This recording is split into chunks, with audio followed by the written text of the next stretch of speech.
Good evening, it's Tuesday and you're watching The Big Story. I'm Dylan Ang, coming to you live from the Straits Times newsroom. Mahathir Mohamad has returned to his office at Perdana Putra amid the political storm raging over the last 2 days. This comes a day after the 94-year-old resigned as Prime Minister, with the Malaysian King accepting his resignation. Dr. Mahathir is now Interim Premier until a new PM has been appointed and a new cabinet formed. Aside from ministers, the duties of other members of the administration, including the Deputy Prime Minister, Deputy Ministers and Political Secretaries, ceased effective Monday. Here's a quick recap on how things unfolded yesterday, as told by our Asian News Network partner, The Star. Dr. Mahathir submitted his resignation to the King at 1 p.m. And shortly after, Parti Pribumi Bersatu Malaysia President Muhyiddin Yassin announced Bersatu's exit from Pakatan Harapan. Parti Keadilan Rakyat then confirmed that Azmin Ali and Zuraida Kamarudin, together with 9 other MPs, were sacked from the party. Close to 3 p.m, Dr. Mahathir announced his resignation as Bersatu chairman. He then headed to Istana Negara to discuss his resignation with the king. And at 6:20 p.m, news broke that his resignation had been accepted, although the king appointed him as interim premier. Now, joining me now from Kuala Lumpur is Malaysia Bureau Chief Shannon Teoh. Shannon, good to have you back. Now, it's been a day since Dr. Mahathir resigned. What has the immediate reaction been like, and what ripple effects has his resignation caused? Well, obviously, when Mahathir resigned, Malaysia had no government, but the king appointed him as interim prime minister. So there is still someone there who's making sure that our government is still running. The ripple effects have affected the entire country. People are talking whether state governments will now fall. There is, to be clear, no ruling coalition. Pakatan Harapan is technically not the government anymore. Yeah. So everyone is wondering, what will the next government look like? Who will be in it? Will it be the Pakatan Harapan parties? Will it be more of the opposition parties? But the big question is, what is Mahathir himself thinking? He's been quite silent about what his thoughts are on the matter himself. What we've been hearing about what he might do is coming from secondary sources, people speaking on his behalf, party officials, Pakatan Harapan officials, even people in the opposition are saying that this is what Mahathir wants to do, this is what Mahathir wants to do. Right, now Shannon, let's zoom in a little bit on the interim PM position. What exactly are the powers of that role? Is it essentially the same as a normal PM?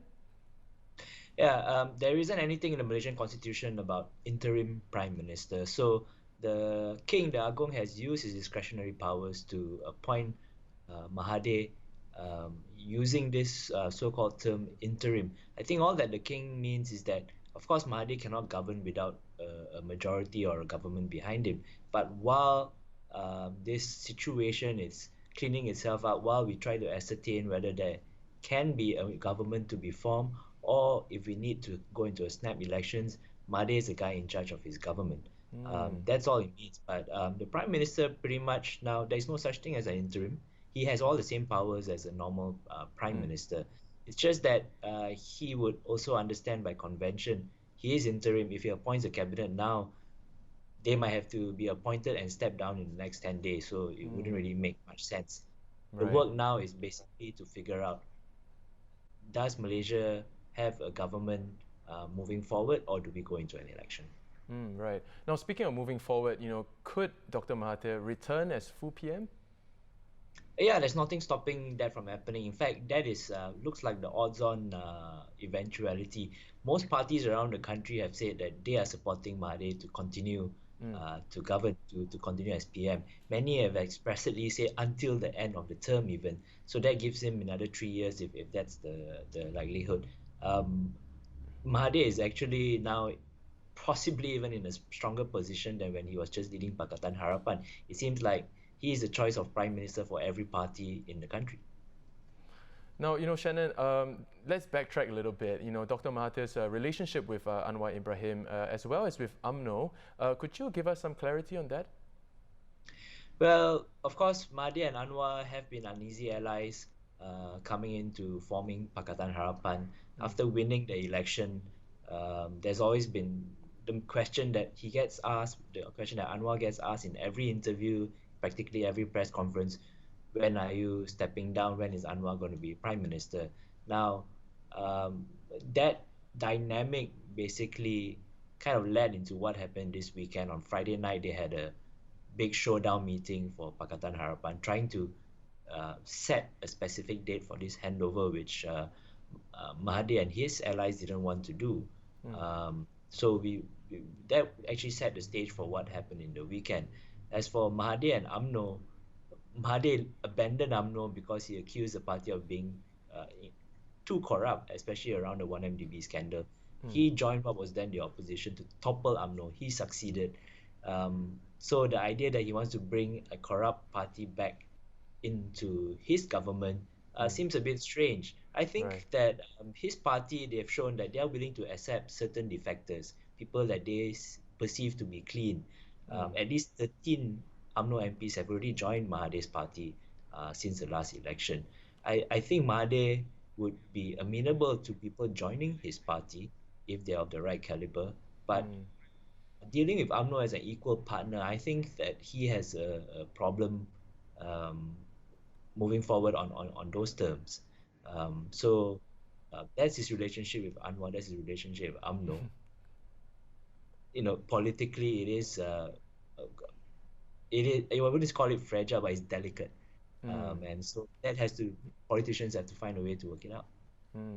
Now, Singapore's Deputy Prime Minister Heng Swee Keat weighed in on the situation in Malaysia earlier today, and here's what he had to say. We are monitoring the developments closely. It is a domestic matter, and I hope that the various parties will come to some agreement expeditiously.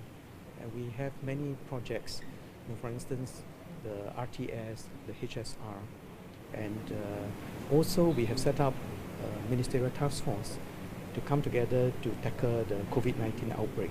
There are many areas of cooperation between Malaysia and Singapore that we can pursue, that we must pursue to strengthen one another, and as well as to work together in ASEAN to maintain the unity and centrality of ASEAN. There will be an ASEAN Finance Ministers meeting in next month, and I will be going up to Vietnam for the meeting. Now, Shannon, on a final note, what are some of the implications for Singapore with regards to the developments in Malaysia? The Malaysian market is taking a beating due to the uncertainty. So things in Malaysia are pretty cheap in terms of stocks, and of course the currency is falling as well. Maybe now is a good time to go to Johor and continue shopping. But on a serious note, as Minister Heng was saying, that there are all these projects, all these different committees that have been set up. They are going to have to be frozen for the time being. I believe the HSR deferment ends this May. It's looking very dim now that Malaysia can meet that deferment. So I don't know how the two governments are going to go forward on that issue. But rest assured, the King is now interviewing every single MP to see what they think, whether they support a particular candidate as Prime Minister or they feel that we should go for a snap election. So I don't think a conclusion is very far away. The King will finish his interviews by the end of tomorrow. So that brings us up to Thursday. We are likely to see some kind of conclusion, or at least some kind of progress on this issue. Well, thank you so much for your updates and insights, Shannon. That was, of course, Malaysia Bureau Chief Shannon Teoh. And keep up to date with the developments in Malaysia at straitstimes.com. Now, let's turn our attention to the coronavirus outbreak. China today reported another 71 deaths, the lowest daily number of fatalities in over 2 weeks. The National Health Commission also reported 508 new confirmed cases, with all but 9 in hardest-hit Hubei province. 60 more coronavirus cases were reported in South Korea, which is the smallest increase for 4 days. The country now has 893 cases and 9 people have died from the virus. Authorities have identified the French Christian group Shincheonji Church as being at the heart of this outbreak. At their services in Daegu, members likely infected one another and then fanned out around the country, apparently undetected. South Korean health officials believe that a 61-year-old member of the sect, who last week tested positive for the virus, was among the first to be infected and is now at the center of their investigation. The female patient initially refused to be transferred to a hospital to be tested and is known to have attended several church gatherings before testing positive. To share more on what's going on in South Korea is South Korea correspondent Chang Mei-chun. Mei-chun, let's get straight into it. What's known about the Shincheonji Church? Earth in Korean was started in 1984 by a messianic leader called Lee Man-hee. It claims to have 200,000 members. It operates mainly in Korea, but they also have branches in the US and China's Wuhan, which is the epicenter of China's outbreak of the coronavirus. They are highly secretive. They've been accused of being a cult, and they are known to be a apocalyptic group. They have about 12 branches all over Korea, and they have more than 1,000 church facilities. Members of the church come from all walks of life. You've got doctors, you've got teachers, you've got military officers, government officials. And this was yesterday's news. A health official who was leading a team in Daegu's fight against the coronavirus, he revealed himself to be a Shincheonji member only after he tested positive last Sunday. And his team of 50 people are now under quarantine. But it is not the only church that has a cluster of coronavirus patients. There is another church in Busan that has 22 cases right now after they joined a church retreat. And another 30 cases are linked to a Catholic pilgrimage to Israel. Now, Mei-chun, let's move away a little bit from the church. Now, you wrote a very interesting story today on people panic buying in Seoul. Give us an idea of how things are like on the ground. Right. Panic buying, I'm sure Singaporeans are very used to, seeing all the empty shelves and whatever. This was last weekend when it was revealed that in Seoul, the upscale district of Socho had 3 confirmed cases. So people went out to the marts to stock up food because they think that they will not be going out. They want to have enough food to last, a week or two. But now it's quiet down a little bit. Some of the marts are still seeing long queues, but others are like deathly quiet. I also see that when I go out, I was in Myeongdong yesterday to check out, how the streets are like. More than half of the people in the streets are wearing masks. And a lot of the shops, not just your pharmacies, they are selling hand sanitizers, they are selling face masks. And of course, you can imagine the online platforms that are selling groceries and what have you. They are very busy now because there are so many orders. And food delivery, of course. Yeah. Now, Mei-chun, how did the outbreak actually reach this scale in such a short period of time? I have no idea. And I don't think, the government officials, the doctors, have any clue either. The first patient to be tested positive from the church cluster was this 61-year-old woman. But they don't know whether she is the first. She could have gotten it from someone else. But the entire church, sorry. There was this funeral held in Cheongdo City, January 31st to February 2nd. It was a funeral for the elder brother of the church founder. So many Shincheonji church members were known to have attended that funeral. And Cheongdo together with Daegu are the biggest epicenters of Korea's coronavirus outbreak. We also know that some of the church's unorthodox practices could have contributed to the rapid spread of the virus. For example, we hear from former members who say that they are not allowed to wear glasses or even masks. They're basically not allowed to wear anything on their face when they go in for a church service. And there's a lot of body contact. They hold hands when during church service, and then they also put their arms around each other when they sing. They also share their lunch boxes. They go for Bible study in a very small, cramped, crowded areas. And they are also trained not to fear illnesses, which means if you are sick, that should not stop you from going to church and doing things. Another thing is basically in Korea, illness does not stop you from going to work. Like, if you are sick, you still go into the office unless someone tells you to go home. And a lot of them would just go to the hospital, get a drip, and after that they feel revitalized and they just go back to work. Now, Mei Chun, at least 6 countries have banned visitors from South Korea, and 9 other nations, including Singapore and the US, have issued travel advisories. Now, Singapore's tourism sector is projected to see a 25 to 30% decline in visitor arrivals. What about South Korea? I'm sure the figures would be even bigger, but there are no figures yet.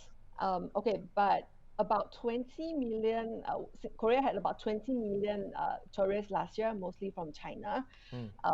And since they started banning tourists from Wuhan and Hubei, this figure will probably, the number of visitors will probably drop very sharply. Tour agencies say they have received 20 to 30% cancellations from Chinese tour groups. And I think the number from Southeast Asia will also go up as the number of cases in Korea go up. Now, Mei Chun, on a final note, travel, the travel industry aside, how about other sectors? I understand that Samsung temporarily shut down its factory in Gumi, and universities here have actually suspended their exchange programs to South Korea. Yes, it's not just the exchange programs. Even university graduations or major activities, mass events have all been cancelled. Libraries, museums have been closed. Kindergartens have been closed as well. Childcare centers and schools. The opening of schools have been pushed back to March 9th. And we also see that concerts have been postponed. And then malls and supermarkets where confirmed cases have visited would also close for disinfection.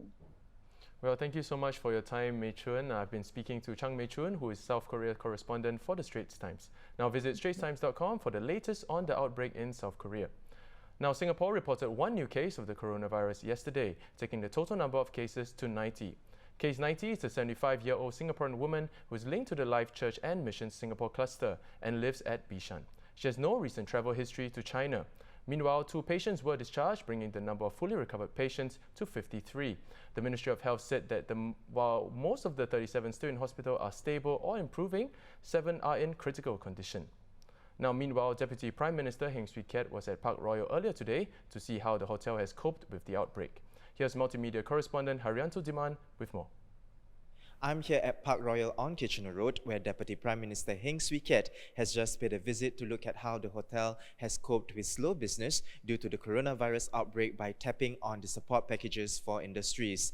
In fact, the hotel has embarked on a transformation drive since a year ago to redesign its operational processes, including upskilling and reskilling their staff to enhance productivity. One of the refurbishments Park Royal has undertaken in its rooms is to install pull-out beds. This means guests who need an extra bed no longer need to get assistance from the housekeeping department. They can simply pull out the bed from underneath on their own. During this downtime, the hotel has also stepped up on its preventive maintenance processes for their rooms so that they are ready for guests to check in. With the current COVID-19 situation, the hotel has also stepped up its cleaning processes. The air conditioning systems are now cleaned up to 3 times a day. I must say that Park Royal Kitchener's effort is a very good example of how while we look at the short-term needs to stabilize the operation of the hotel, to take care of their workers, to make sure that they make full use of the job support scheme, they are also undertaking important effort to transform their operations. So I've seen a lot of this redesign of the rooms, self-service kiosks, even the changes in their restaurant menu to make sure that in this situation they can respond to customers' needs better. Additionally, Park Royal has also tapped on the support packages to retrain their staff.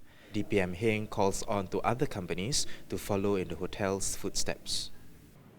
Looking at how they can not only do a facelift of the hotel, but to redesign their processes, to retrain your workers, to redesign jobs, and reskill many of the staff across different departments. I've had a chance to speak to the staff on what they have been doing and how they have been trained. So it is a very impressive effort by the Park Royal management. They have been thinking ahead even before COVID-19 outbreak, they have already embarked on this transformation, and now they are making the best use of this time to accelerate this transformation.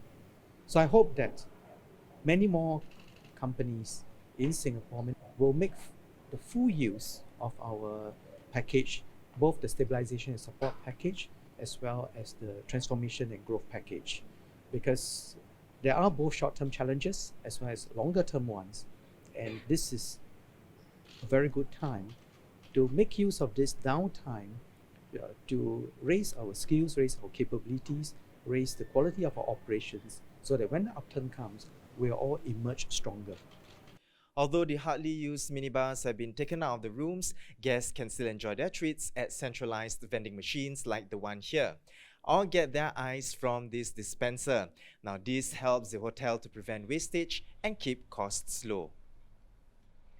To end off the show, I'm joined by a very special guest. Dr. Shawn Vasoo, Clinical Director of the National Centre of Infectious Diseases, is here to tell us about how NCID has been dealing with the outbreak. Welcome, Dr. Vasoo. Thank you, Dylan. Well, Dr. Vasoo, so much to talk about. Now, let's get to it. Now, most of the 90 patients here are stable and recovering, but 7 are in critical condition. Could you describe the range of symptoms? What does a stable patient look like, and compared to someone who's in the ICU? Yeah, so with COVID-19, as you know, this is caused by a novel coronavirus, which now has been named SARS-CoV-2. The range of symptoms in this illness is quite varied. It ranges from, unlike SARS in 2003, it ranges from quite mild to more severe cases. It is a bit reassuring to know that most of the cases, 80% or so, have a relatively mild illness, and their symptoms are quite like the common cold, and the common symptoms include a cough. About 80% or so would have a fever, some would have a sore throat. From our experience, running nose is a bit less common than the other common cold viruses.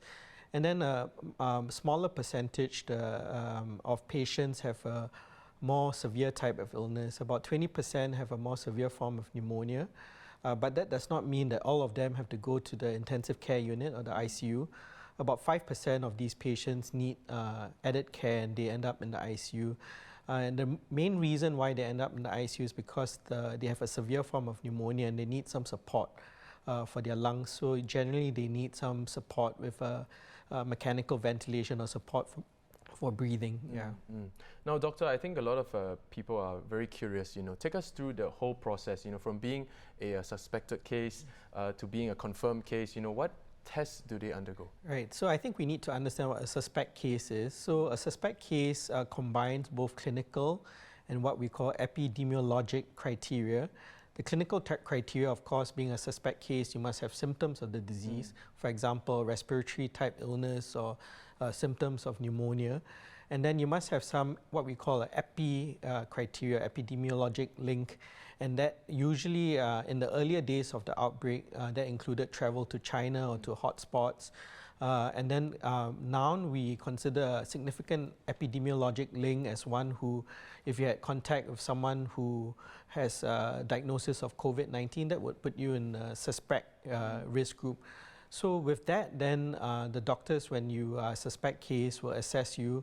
The assessment generally, besides taking thorough history from you and examining you, might also encompass blood tests, because sometimes blood tests might show us some clues of viral infection.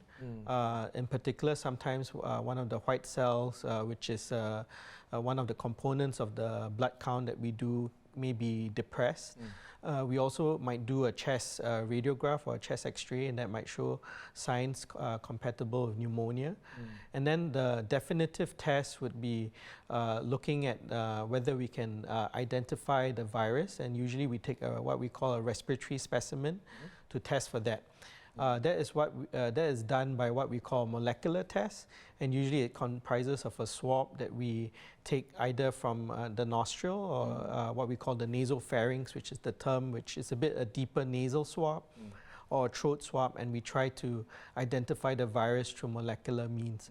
So if we identify it, the virus, then that becomes a confirmed case. Yeah. Now, doctor, on that note, what treatment is being given to those infected? What are their daily routines like? Right. So most of the patients actually recover without specific treatment, supportive care. Most of them who have symptoms which are quite similar to the cold, they do not need any specific treatment. In Singapore, we are admitting these patients generally to observe them and to make sure that they are well isolated, that they recover well and they don't deteriorate. So encouragingly, most of the patients do not need specific treatment. Some of them need supportive care. So some of them, when their pneumonia is a bit more severe, they might need some supplemental oxygen, which we can deliver through a variety of devices. For example, nasal prongs, or of course those who are more ill then might need to go to the ICU. In terms of specific antiviral treatments, there are many clinical trials and studies going on around the world. There is no proven treatment yet for COVID-19. Yep. Some of the, however, from our experience with SARS and MERS, we know that some antivirals have had some activity, whether it's in experimental models or animal experiments, and even some human experience. So in Singapore, for example, for some of our patients with more severe disease, we have used antivirals, and a common one that we have used, more common, is a drug that we use to treat HIV infection, and that drug is called Kaletra, or lopinavir ritonavir. Right. That's the chemical name. And then another drug that we use, that we have been using for more severe cases includes an injectable drug called interferon. But this has been the minority of patients, and we generally reserve it for those who are in a more serious condition or in our ICU patients. Yeah. Now, Dr. Vasoo, let's talk a bit about the unsung heroes, of course, the medical staff at NCID. Right. How are they coping, in terms of manpower and everything? Okay, so I think we are hanging in there, and I would say most people are pretty upbeat. I think, at least speaking from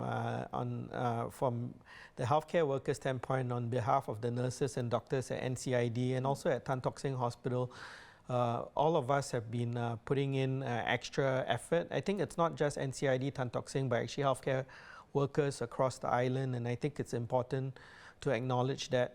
Of course, at NCID and at Tan Tock Seng Hospital, where all the patients are admitted to NCID, we have seen the bulk of the nation's cases. I think you just mentioned we had 90 cases, so most of them have been admitted to us.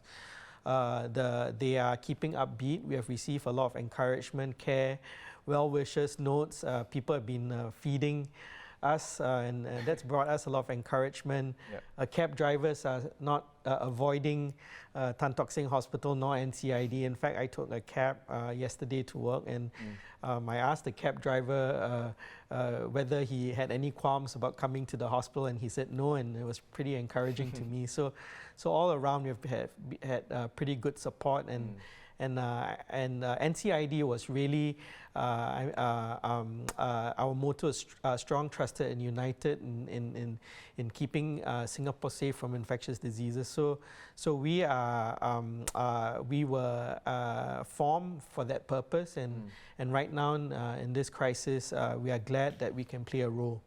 Yeah. Now, Doctor, the outbreak has been ongoing for some time now. Is there anything new about COVID-19 that you could share with us that we didn't know of yesterday? Like in terms of traits or characteristics. Okay, so in terms of COVID-19, I think a lot of information is coming out of China, where we have seen the majority of cases. What we know about the virus now is that the incubation period, which is from when you are exposed to when you develop symptoms, the average is really about 3 to 7 days.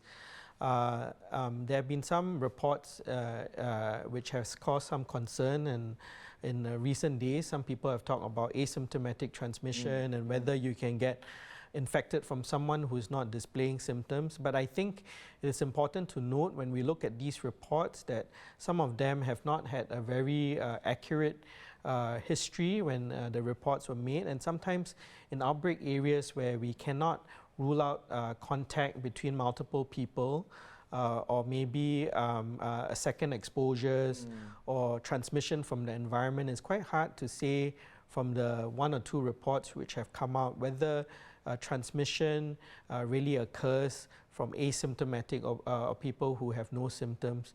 What we do know is that because this disease has a wide range of symptoms, some people have minimal symptoms that we know. But we think that most cases of infection and human-to-human spread arise from people who are displaying symptoms, who are coughing, who are spreading infectious droplets, and that's where most of the transmission occurs. I think it still remains to be seen how much and whether asymptomatic transmission plays a major role, if at all. Yeah. So I think people need to bear that in mind, and I think while reports come out, they're always, because this illness is, there is a biologic phenomenon, so sometimes outliers are not unexpected, but we really need to concentrate on what is the main means of transmission, what we best know about the disease, and I think as more data comes out from across the world, we would welcome that. Yeah. Now, Doctor, for those who are discharged, how long are they monitored for? Are they still on a watch list? Right, so when they are discharged, as far as we know, and also in speaking to our colleagues from China, reinfection with the virus has not been well described or reported. In fact, most of our colleagues in China, in our own experience, we don't think that reinfection is a prominent thing, or that it actually, there's no documented proof that it occurs. So we know that in coronavirus infections, when people are infected, they do develop antibodies, which we believe are protective. When people are discharged from the hospital, they go through a regimen where we do check their respiratory secretions and make sure they're negative twice, 24 hours apart, and their fever has resolved and their symptoms have improved, and then we discharge them. At that point, we also give them a follow-up with us to our clinic to make sure they are well, and when they are discharged, they actually go back healthy and they go back to their families. And I think a lot of them do want to be reunited with their families whom they have not seen for a while. Yeah. Right. Now, Doctor, just on a final note, it appears that only those who are old and suffering from other ailments, have died from this virus. How accurate is this? Right. I think from the Chinese data, the Chinese released a study of over 70,000 of their patients, and from their data, yes, it supports the finding and that older patients and patients with other what we call medical conditions are at higher risk of dying from this disease. However, having said that, coronavirus infections can sometimes affect younger people, and as you know, in China, there have been several healthcare workers who have been younger who who have been exposed to the virus and actually have succumbed to the disease, and they were not exactly in the older age group. So we do treat this virus with respect. While most people who succumb to disease are in the older age group, it is a virus which is new. And like SARS, it has affected people of all age groups, including people who are slightly younger. So it is something that we need to watch out for. But however, you're right that it affects the people it generally affects in a more serious way are the older folks. Yeah. Well, thank you so much, Doctor, for coming in and for taking the time to speak with us. Okay. Of course, that was Dr. Shawn Vasoo, Clinical Director at the National Centre of Infectious Diseases. And those were the top stories of the day. Keep up to date with news in Singapore and around the world at straitstimes.com. I'm Dylan Ang. See you tomorrow for more stories on A Big Story.